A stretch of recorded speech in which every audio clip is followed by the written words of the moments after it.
Okay, let's get right into it. Welcome to today's Explainer, where we take complex source materials and break them down into something you can actually use right away. Today, we're looking at a fantastic set of interview prep documents that cover the absolute most common SQL and Excel questions asked at top-tier companies like Google, Microsoft, and LT-Mindtree. But we're not just going to sit here and read a boring list of facts.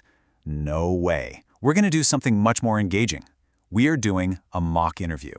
I'm going to be playing both roles for you today. The interviewer, who's a senior data analyst with a decade of experience, and the candidate, a super well-prepared student. So grab a notebook, follow along with the information on the screen, and let's get you totally ready to ace that data interview. All right, let's set the stage. Imagine you've made it past the initial HR screening, you're sitting in the chair, and the technical interview is about to begin. As your interviewer, I lean in and say, I'm going to ask you the toughest questions from top tech companies. Take a deep breath. Are you ready? Let's get started. Section 1. SQL Fundamentals and Logic. All right, first question. To kick things off, can you tell me what the difference is between the where clause and the having clause? And as the candidate, you'd answer, well, the main difference really comes down to when the filtering actually happens. Where filters rows before any grouping or aggregation takes place. But on the flip side, having filters the groups after the aggregation is completely done. You know, like after you've used a group by with a sum or a count. Because of that order of operations, you cannot use aggregate functions inside a where clause, but you absolutely can in a having clause. Then I'd step back in as the interviewer and say, spot on. It is all about that order of execution. A really great practical application for this is finding departments with a total salary above $100,000. You would write something like, having sum of salary greater than $100,000 right at the very end of your query. Great start. Let's move on. Okay, next up, database relationships are absolutely critical here. What are the different types of joins in SQL and how do they work? As the student, you'd break it down like this. There are a few main types. An inner join returns only the rows that match in both tables. A left join returns all rows from the left table plus any matching rows from the right table, and if there's no match, it just shows up as nulls. A right join is just the exact opposite of that. Then you have a full outer join, which returns all rows from both tables, matching them up wherever possible. And finally, a cross join returns the Cartesian product, meaning literally every single row from the first table is paired with every row from the second, to which the interviewer replies, excellent summary, and this brilliantly illustrates why knowing your joins matters so much. For instance, a super common use case for a left join is getting a list of all your customers along with their orders, including the customers who haven't actually placed any orders yet. You absolutely need that left join so those non-purchasing customers don't just disappear from your results. Section 2. Advanced SQL Window Functions. Let's test your window function knowledge next. What is the difference between rank, dense-rank, and row-number? Here's your candidate response. They all assign numbers to rows, but they handle ties quite differently. Row_number gives a unique sequential number to absolutely every row, even if there's a tie. Rank gives the same rank to ties, but then it actually skips the subsequent numbers, so you might see ranks like 1, 1, 3. Dense_rank also gives the same rank to ties, but it doesn't skip any numbers at all, so in that case you'd see 1, 1, 2. The perfect explanation of how they handle sequential numbering. A really perfect use case for dense_rank is finding the top 3 salaries per department.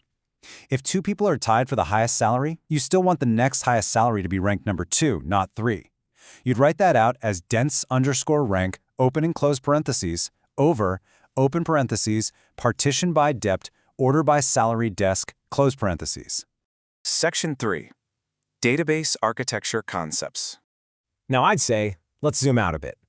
Can you explain the difference between OLTP and OLAP systems? You'd confidently answer, yes, OLTP stands for Online Transaction Processing. It's built for day-to-day operations, things like super-fast inserts and updates, using a highly normalized schema. Think of an e-commerce checkout system. OLAP, on the other hand, stands for Online Analytical Processing. That's designed for complex reporting on massive amounts of historical data, usually using a denormalized star schema, kind of like a company-wide data warehouse. Interviewer says, exactly right. To put some real-world names to it, your OLTP is usually something like a MySQL transactional database, while your OLAP is a data warehouse like Snowflake or Redshift. Following up right on that, since you mentioned schemas, what exactly is a star schema versus a Snowflake schema? You jump in? Well, a star schema has one central fact table, like a table recording every sales transaction, and it's connected directly to denormalized dimension tables, like date, product, and customer. It's really simple and incredibly fast for queries. A snowflake schema takes those dimension tables and normalizes them even further into sub-dimensions. This saves storage space, but it means you're going to have to write a lot more joins to actually get your data. Very well explained. Saving storage space versus faster queries is a classic data architecture trade-off. Section 4. Essential Excel Analyst Skills. All right, let's shift gears and talk about Excel lookup functions. How does XLOOKUP compare to the legacy VLOOKUP function? You'd say XLOOKUP is the modern replacement, and honestly, it fixes a lot of VLOOKUP's old limitations. VLOOKUP can only search from left to right, and if you happen to insert or delete a column in your data, your formula completely breaks.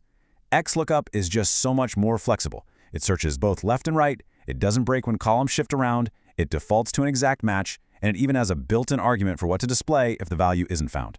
So the crucial takeaway here is that it's just much safer. If you're matching product codes to prices without worrying about column order, you just use equals XLOOKUP, pointing to your target value, your lookup array, and your return array.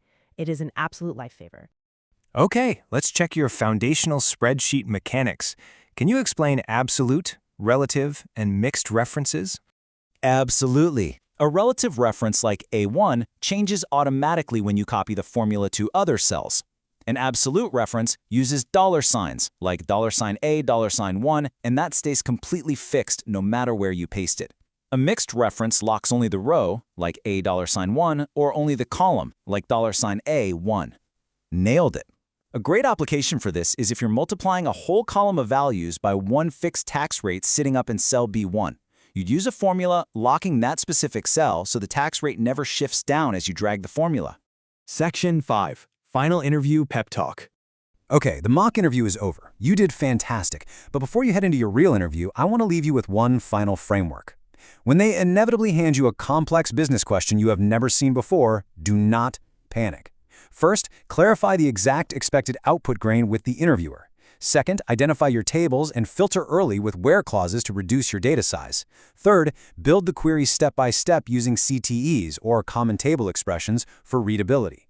And finally, always test it mentally on a small sample of data before you say you're finished. You have the technical chops, you really do. Just keep your logic structured. And that wraps up our mock session. Seeing these concepts presented through a dialogue makes the source material so much easier to digest, doesn't it?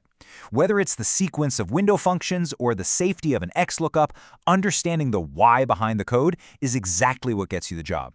So, reflecting on all these core concepts we just covered, which one are you going to practice first to own your data interview tomorrow? Let that question sit with you as you prep. Thanks for joining me on this explainer, and I'll catch you next time.